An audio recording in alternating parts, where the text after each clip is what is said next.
Hey guys, come with me to take care of a big problem I've been having in my house for years, and honestly, the exterminators could never fix it, so I had to do it myself. If you've ever dealt with mice, you already know once they find a way in, it feels like they live there rent free. But not after today. I'm showing you how to seal every single entry point in this house step by step. When I bought this house, it was infested. You heard them at night, scratching, crawling inside. Oh my God, it was a nightmare. I paid for pest control a few times. They put down traps, sprayed, and told me it was handled. But weeks later, I'd still see signs. And that's when I realized that the problem isn't what's inside the house, it's how they're getting in. So I started looking for every possible gap, anywhere a pencil could fit through. That's all it takes for a mouse to get in. Here's what I'm using today: steel wool. This is grade 3, but I also use grade 4 in this.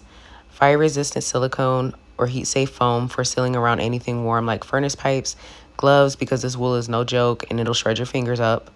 And you need a light so that you can see gaps in any gap clearly.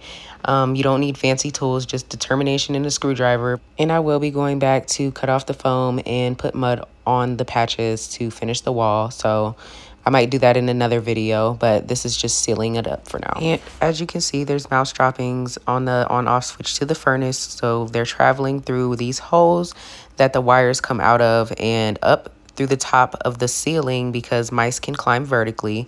So we're just sanitizing, and we sprayed bleach and vinegar spray all over inside of the furnace closet, and we're just sanitizing and wiping down before we start preparing so that we can get rid of their scent tracks and stop them from returning here. And inside the wool, I'm using silicone caulking. I would recommend that you use a heat resistant, which is the red one. I didn't have that at the time. I had to go back to the store, so I'm just stuffing it in there to create an extra barrier, and then I'm sealing it around.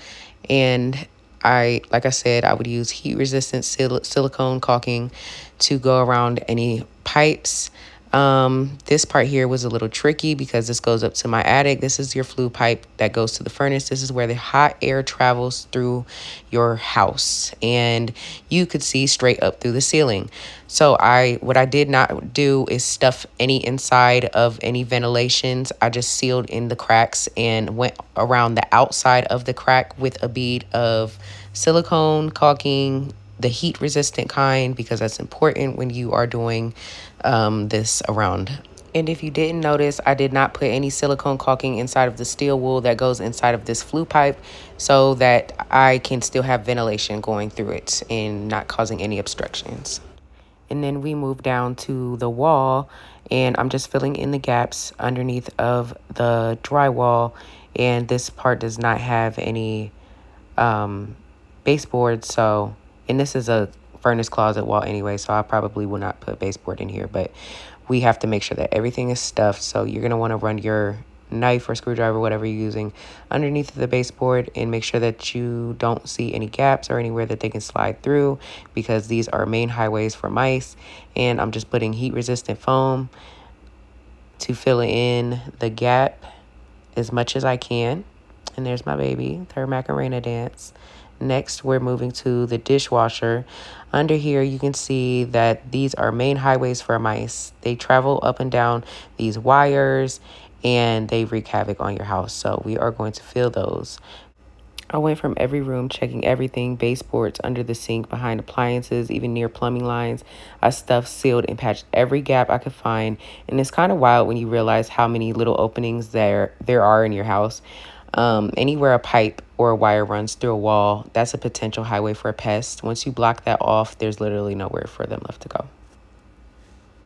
And I'm just filling it with high heat resistant foam, because you never want to use regular foam near anything that gets hot. It's a fire risk. So this step right here, this is what most exterminators skip.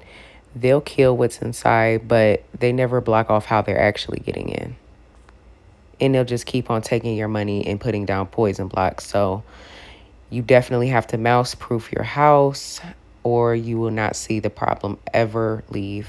Let me know down in the comments if you want to see a part 2, or if you want to see me seal off the holes with putty or finish or anything. I'm not a professional. I have no idea what I'm doing, but I have to do something because I don't have a man and this is my house. So now we are sealing up the cracks underneath of the drywall here, and we're still underneath of the dishwasher. So we're making sure that we pack in every little gap, every piece that we can find that is a potential street, highway, anything for these mice to get in.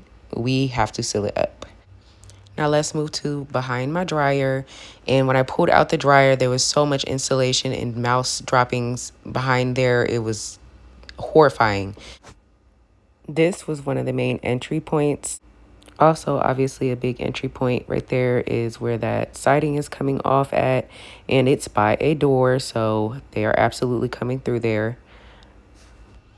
All right, so behind my dryer, you can see the big opening where the vent connects to the wall.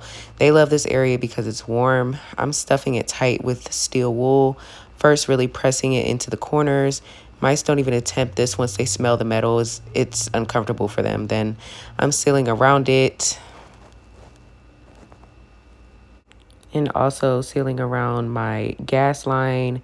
I don't know who put that foam there. I did not do that, but we have to seal this off as well. There wasn't too many gaps in between there, but I wanted to redo it anyway and make sure that it is properly sealed and stuffed. So we are stuffing steel wool in here, and I'm trying to make sure that I don't get around the valve so that I can be able to turn it. But if so, and a little bit gets on it, it's no big deal. Just peel it off and you're fine.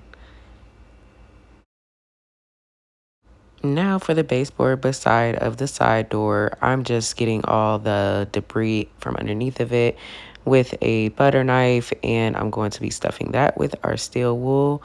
I'm injecting silicone into it so that it can, and the reason why it's red silicone is because I ran out of regular silicone and I was using that for the flute pipe. Anyway, so we're going to be stuffing everything in there tightly and making sure that we get all the way inside of the corners and we really stuff in there so that these mice can be gone for good. And I did not have to go out and buy new siding. I just used what I had because now that everything is sealed, we're just going to pop that back on and let everything cure overnight. But honestly, just knowing nothing's crawling in and out anymore, that's the best feeling. And if you guys want a follow-up video, don't forget to like, share, comment, and subscribe. Thank you so much for joining me back on Everybody Loves Rayven.